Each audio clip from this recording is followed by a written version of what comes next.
Welcome to food ഇൻഷി. ഞാനിവിടെ കുറച്ച് വെജിറ്റബിളൊക്കെ എടുത്ത് വെച്ചിട്ടുണ്ട്. മുരിങ്ങക്കായി, ഉരുളക്കിഴങ്ങ്, ക്യാരറ്റ്, പച്ചമുളക്, ഗ്രീൻ പീസ്, ഫ്രോസനാണ്. ഇത് വഴുതന. ഇതുണ്ടാക്കിയെടുക്കാം നമുക്ക്. ഇതിൻ്റെ പേരാണ് സ്വതി. ഇതെന്താ വെച്ചാൽ ഞാനൊരു റെസ്റ്റോറൻറ്റിൽ പോയപ്പോൾ കഴിച്ചത്. അവിടെ ഇങ്ങനെ പേര് എഴുതി വെച്ചിട്ടുണ്ട്. അപ്പോൾ ഇതെന്താന്ന് നോക്കിയതാണ് ഞാൻ. അപ്പോൾ നോക്കുമ്പോൾ കഴിച്ച് നോക്കുമ്പോഴും നല്ല ടേസ്റ്റ് ഉണ്ട്. നമുക്കിത് എങ്ങനെ ഉണ്ടാക്കാം.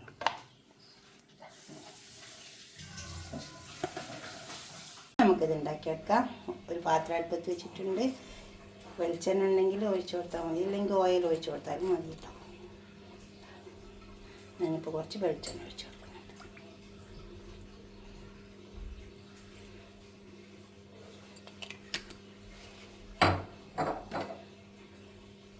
ഇത് നമ്മൾ പോയോടത്തു നിന്ന് തന്നെ വാങ്ങിയ വെളിച്ചെണ്ണ, അവരെ തന്നെ ഉണ്ടാക്കുന്നുണ്ട് അവിടെ.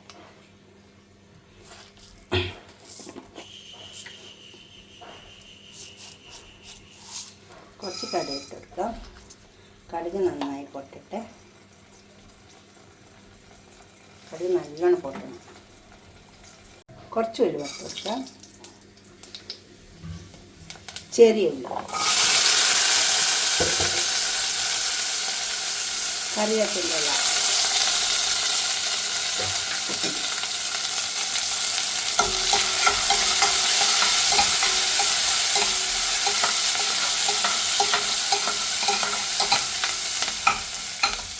ഇതൊരു പിടി ചെറിയ ഉള്ളി തന്നെയുണ്ട്.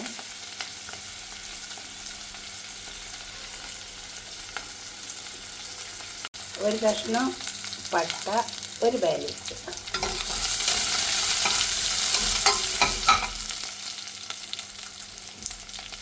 ഇഞ്ചി, വെളുത്തുള്ളി,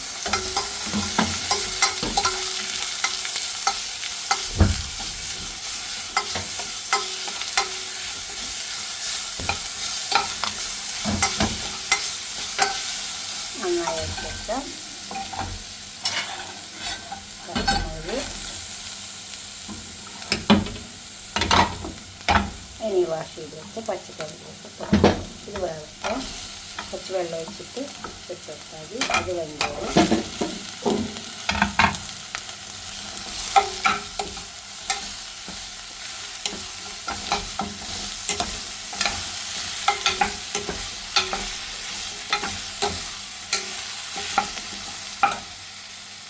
ഇത് വെള്ളം ഒഴിച്ച് കൊടുക്കാം. ഇനി ഇതിലേക്ക് വെള്ളം ഒഴിച്ച് കൊടുക്കാം. അത് വേവട്ടെ. ഇനിയിപ്പോൾ വെള്ളത്തിലല്ലെങ്കിൽ നമുക്ക് രണ്ടാമത്തെ തേങ്ങാപ്പാൽ ഒഴിച്ചിട്ടും വേവിപ്പിച്ചെടുക്കാം കേട്ടോ. ഫസ്റ്റ് തേങ്ങാപ്പാൽ മാറ്റി വെച്ചിട്ട് ഞാനിത് ഇങ്ങനെ തന്നെ വേവിപ്പിച്ചെടുക്കുന്നുണ്ട്. ഉപ്പിട്ട് കൊടുത്തിട്ടുണ്ട്. ഇത് നമുക്കൊന്ന് ക്ലോസ് ചെയ്ത് കൊടുത്താൽ മതി. അത് അവിടുന്ന് വെള്ളോട്ടെ. കുറച്ച് മഞ്ഞളിട്ട് കൊടുക്കണം.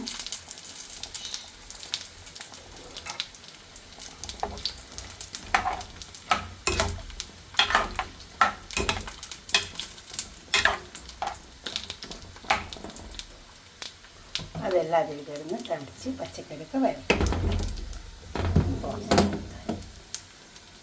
ഇപ്പോൾ ഈ പച്ചക്കറിയൊക്കെ വെന്ത് അങ്ങനെ നമുക്ക് കുറച്ച് വഴുതനങ്ങ എണ്ണയിൽ നന്നായി വേപ്പിച്ചെടുത്താൽ വഴുതനങ്ങ കുറച്ച് എണ്ണ ഒഴിച്ചിട്ട് നന്നായി വാട്ടിയെടുത്തിട്ട് എന്നിട്ട് ഇത് ചെറുപയർ വേവിപ്പിച്ച് വെച്ച ചെറുപയറാണ്.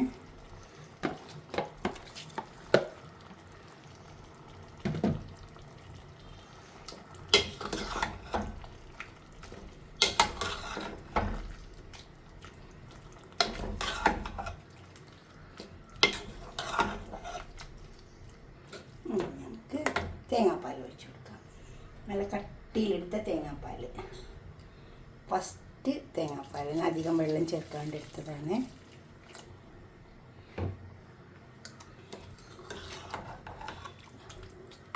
ഇത് നമുക്ക് വേണമെങ്കിൽ എന്താ പറയുക, രണ്ടാമത്തെ തേങ്ങാപ്പാൽ വേവിപ്പിച്ചെടുത്ത പച്ചക്കറി അതിൻ്റെ ഒന്നും ആവശ്യം വരുന്നില്ല.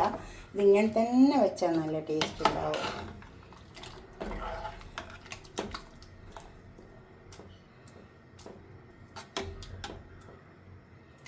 ഇതൊക്കെ നല്ല കുറുക്കുണ്ട്. കൊടുക്കാം. കുറച്ച് ഉപ്പിൻ്റെ കുറവുണ്ട്, അത് ഇട്ട് കൊടുക്കാം. നല്ല ടേസ്റ്റുള്ള കറി.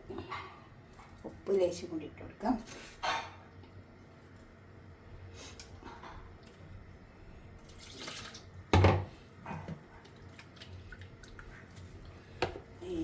ചെറുതായി വേവിച്ച് വെച്ചത് ഇതിലേക്ക് കുറച്ചും കൂടെ തേങ്ങാപ്പാൽ അതിൻ്റെ കൂട്ടത്തിൽ ഒഴിച്ചു കൊടുക്കാം.